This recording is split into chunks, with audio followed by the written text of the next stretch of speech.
السلام عليكم. النهارده ان شاء الله اكون معاكم هنا من قناه هنا ثروت، بقدم لكم ابسط الوصفات واسهلها اللي ان شاء الله يا رب تنول رضاكم واعجابكم ونكون دايما عند حسن ظنكم.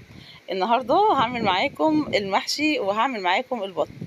طبعا كلنا اساتذه ومش محتاجين حد يعني يقول لنا طريقته ولا تركاته، بس احنا كلنا بنستفيد من بعض وبنتعلم من بعض. وهنا طريقتي في عمل المحشي.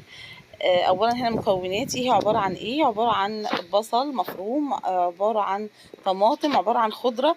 التركية بتاعتي ان انا بحط دهن مع الزيت. الدهن بتاع اللحمه عادي جدا بيتحط مع الزيت، بيدي طعم جميل جدا جدا للمحشي. وكملوا معايا لاخر الفيديو عشان تعرفوا انا برضو بحط ايه تاني لسه قبل ما نسوي المحشي، بيدي طعم جميل قوي في المحشي ان شاء الله. انا هنا معايا 6 بصلات مفرومين، هنزل بيهم على الزيت وعلى الدهن بتاع اللحمه. مجرد ما يصفروا بسيط هننزل عليهم بالطماطم. انا مش هسبكها تسبيكه جامده، مش هغمق البصل، انا يا دوبك بيصفر كده بيدبل معايا، وبعد كده بنزل بالطماطم. مجرد انها بتتقل معايا ببدا احط التوابل وخلاص. هنا الطماطم حطيناها، نزلنا بيها حوالي كانت 2 كيلو طماطم، وهنزل بس بمعلقه سكر في المرحله دي واسيبها اهو. معلقه السكر بتاعتي اسيبها ايه لحد ما تاخد التسبيكه او تتقل شويه، وبعد كده هكمل التوابل بتاعتي اللي هتعرفوها لما نيجي نحطها. عندي هنا بقى بطايه صغيره كده، وعندي ثلاثة من الوراك. هعمل ايه؟ جبت 3 بصلات وجبت 2 طماطم ومعايا ملح وفلفل اسود. هقطع البصل ترنشات كده وهفككها زي ما انتم شايفين، وكمان هعمل طماطم ترنشات وهنزل عليها بالملح وبالفلفل وهدعكهم كويس جدا. تمام، دعك جامد قوي قوي قوي، يتجانسوا كده ويدخل فيهم الملح والفلفل كويس قوي. ابدا امسك البطايه هحشيها من جوه وكمان من تحت الجلد، وكذلك الوراك من تحت الجلد برضو هوسع الجلد وهحط فيه البصل والطماطم. الطريقه دي بتخلي طعم البط والفراخ او اي بطايه او اي فرخه او اي حاجه هتعمليها، حاولي تعمليها كده بتبقى طعمها تحفه جدا جدا. خاصه احنا دلوقتي هنسلقهم، لما بتسلقيهم بياخدوا طعم البصل والطماطم، بيدوا سكارة كده مع البط او الفراخ او اي حاجة بتعمليها من الطيور. تبلناهم كويس قوي كده اهوت، وحطينا الباقي على الوش كده ودعكناها بيها ونسيبها شوية، وبعد كده هنسلقها. تمام، قفلناها هنا بخلة لانها كانت مفتوحة عشان البصل ما يقعش. وهنا بنشوف التسبيكه بتاعتنا خلاص، هي تمام كده، الصلصه تقلت كويس. هنزل بقى ببقيه التوابل بتاعتي اللي كانت عباره عن ايه. انا هنا بستخدم هنا دلوقتي بحط هريسه من الفلفل الاحمر، هريسه شطه. والتوابل بتاعتي عباره عن ايه؟ عباره عن كمون وفلفل اسود ومكعب مرقه فقط. هو ده التوابل بتاعتي، يبقى ملح وكمون وفلفل اسود ومكعب مرقه، وانا حاطه معلقه سكر. هي دي التوابل بتاعتي اللي انا بستخدمها. تمام كده.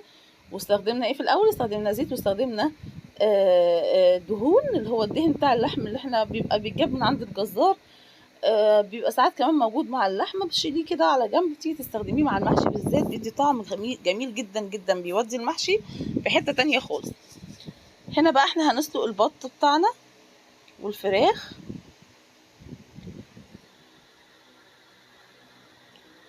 هننزل بالبطايه لوحدها عشان انا عايزه شوربه البط لوحده، بس الحله كانت صغيره شويه فانا هغيرها بحله اكبر. وهنا الفراخ بتاعتنا بننزل بيها. هنحط بقى كمان بقيه البصل اللي باقي هنا اهوت والطماطم في قلب الشوربه. عايزه تحطي جزر مع الشوربه وهي بتتسلق حطي، عايزه تحطي اي خضار. هو الجزر دايما مع البصل والطماطم. عايزه تحطي فلفل اخضر مع الشوربه بيخليها طعمها حلو جدا برضو، بس انا اكتفيت هنا بالبصل اللي متقطع جوه البط او الفراخ.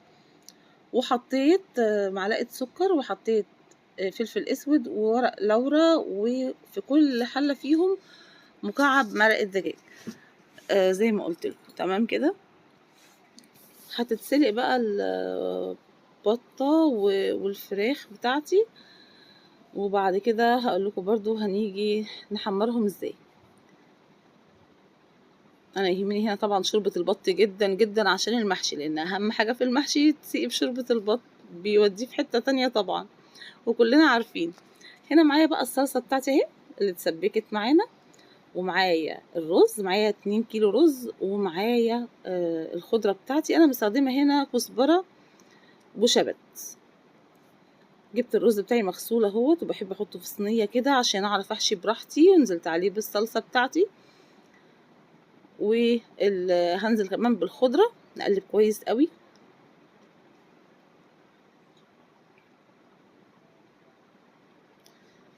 انا بحط واحده واحده عشان لو حسيت ان الصلصه كتير ابقي منها حبه، لكن انا حسيت ان الرز محتاج الصلصه كلها. بعد كده هنزل بالخضره. قلبي كويس قوي. انا هنا بقلب بايدي بس كانت سخنه شويه، فهرجع استخدم المعلقه تاني. امزجيهم كويس قوي عشان الخضره تتوزع في كل حته في الرز، وكمان الصلصه. كده بقى احنا جاهزين للحشو. انا بقى بحب هنا احشي، بس يعني ما احطش في الحله على طول. انا هستخدم الاول كده طبق خارجي استخدم فيه اللي بحشيه. اهم حاجه نضفي الرز كويس قوي اللي موجود من بره، وكمان سيبي مسافه جوه البتنجان علشان هو اصلا الرز بيزيد. هنكمل الكميه بتاعتنا نخلصهم.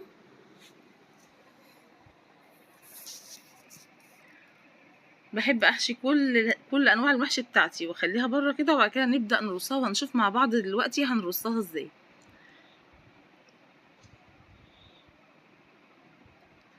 سهله قوي، طريقه سهله ومفيش اي مشكله خالص. خلصت الكميه بتاعتي اهيت. كوسه وبتنجان وفلفل، وكمان فلفل حراق، ده بيبقى حاجه تانية خالص في المحشي، بيبقى تحفه. وكان عندي شويه ورق كرنب كان متفرز في الفريزر. بصوا هنا انا عاملاه رول كده. وببدا اقطع قطع قطع، وابدا احشيه برضو. هخليه برضو في طبق خارجي، وبعد كده هرجع ارصه في الحله بتاعته. هخلص الكميه بتاعتي كلها، وهرص المحشي كله مره واحده، وبعد كده نسقيه بشوربه البط الجميله بتاعتنا. خليكم معانا وتابعونا لاخر الفيديو عشان تشوفوا انا بضيف ايه تاني لما باجي اسوي المحشي. تمام كده هنخلص كميتنا ورا بعضها كده سريع سريع.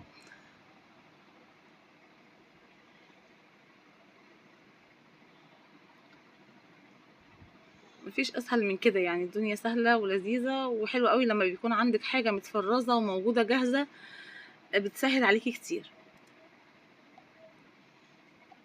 خلاص كده احنا خلصنا الكميه بتاعتنا، وبالصوره رصيتها في حله صغيره كده للكرنب. هبدا ارص بقى الفلفل والبتنجان والكوسه. بصوا يعني هنا ما بحطش اي حاجه خالص في الحله من تحت، ما بقطعش اي مثلا اي حاجه احطها تحت البتنجان عشان هيتحرق او حاجه. برغم ان انا يعني انا حطاه في حله ستانلس، بس انا بحافظ عليه كويس قوي ان هو ما يتحرقش. يعني مجرد ما بيغلي كده والشوربه تبدا تنقص شويه، بوطي عليه وبخلي بالي منه علشان ما يتلسعش. بس انا بحب المحشي جدا جدا في الحله الستانلس، بيبقى طعمه رائع. هنا طبعا بصوا برص. هخلي البتنجان كده بالشكل ده، كله واقف كده جنب بعضه، وما يعني ما يهمكيش لو وقع وانتي بترصيه، عادي جدا. كل انت تسنديه بايدك، وهو لما يتحط الكميه كلها هتسند بعضها.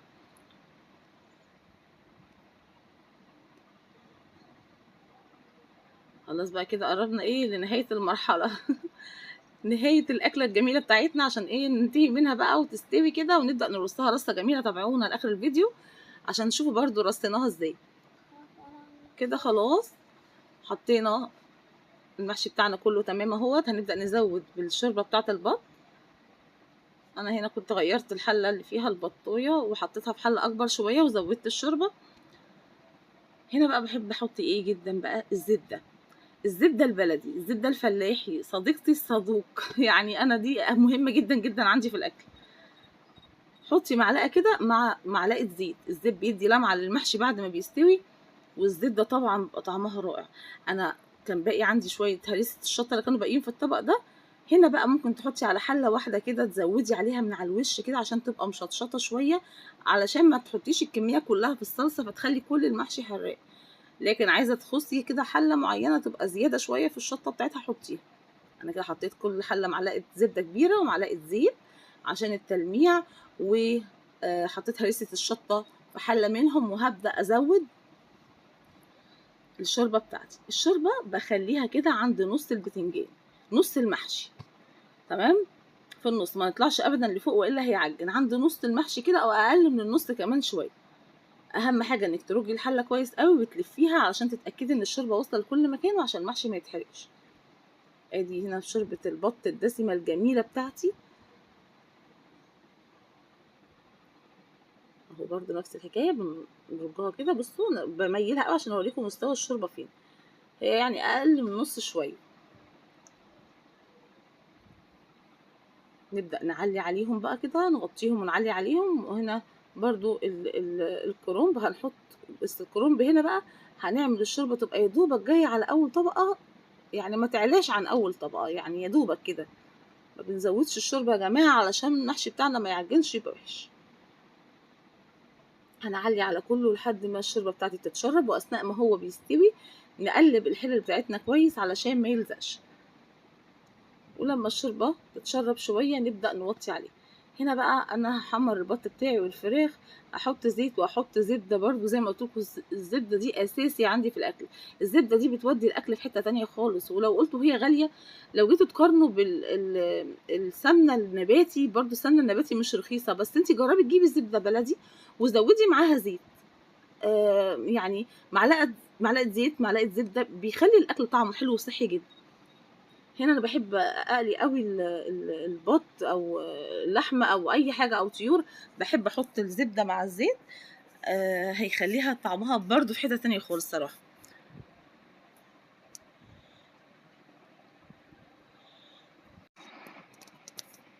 هنقلب بقى يمين وشمال، ونوقف البطه كده على جنب علشان خاطر بس تتحمر من كل الاتجاهات.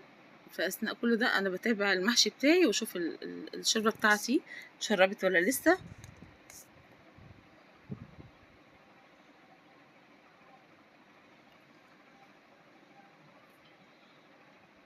نخلص بقى البطايه دي ننزل بالفراخ على طول علشان يبقوا جاهزين كده، ان مجرد ما المحشي يستوي هنوزعه بقى كده، وهنرصه رصه جميله قوي. واهم حاجه الرصه بتاعتنا، لانها بتخلي الاكل شكله شهي جدا وجميل. وبرده يعني مهمه قوي رصه الاكل، مهمه قوي، مش بس مهم ان نعمل اكل طعمه حلو، لا مهم ان احنا نرصه حلو، لان عينينا هي بتاكل قبل بقنا، يعني ده حته مهمه جدا. هنحمر الفراخ بتاعتنا وهنجهزها، وخلاص قربنا نوطي على المحشي بتاعنا اهو. بنقلب بقى كده، قلبي كده وتابعي، المهم يبقى لونها كده حلوة. عامة هو الزبدة دايما بتدي لون كده كأنه كأنها مشوية، كأن حاجة مشوية، تغمق لونها شوية بتدي طعم حلو قوي. تمام، هنخلص بقى الفراخ اهو، نبدأ نطلعها.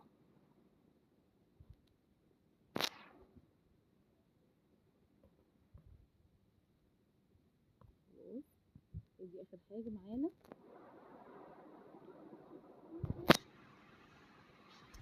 خلصنا خلاص كده، حمرنا البط وحمرنا الفراخ والمحشي كنا وطينا عليه واستوى. هنبدأ بقى نرص الرصة بتاعتنا. خلاص احنا كده خلاص بننهي بقى مشوارنا الطويل في عمل المحشي النهارده.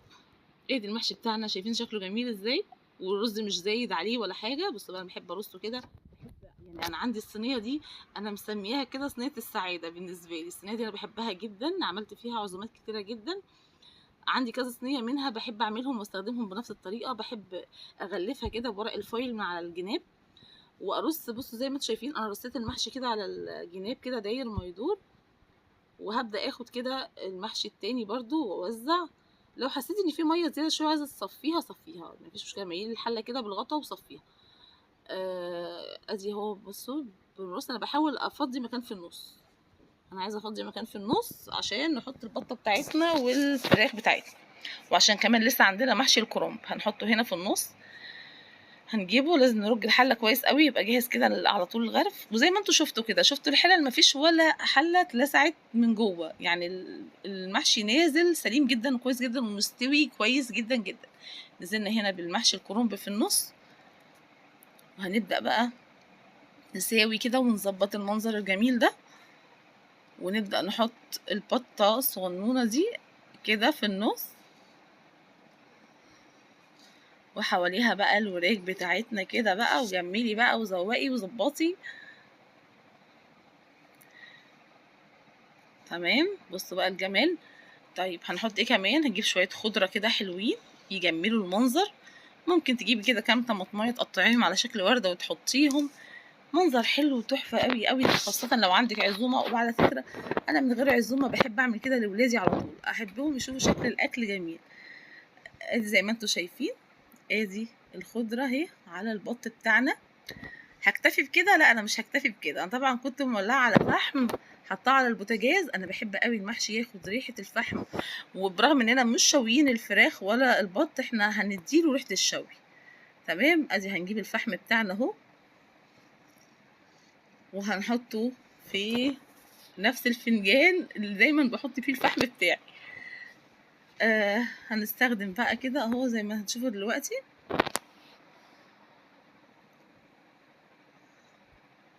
حطينا في الفنجان، وهنغرزه كده في اي جنب كده فاضي في الصينيه، ونبدأ نحط عليه نقطتين زيت.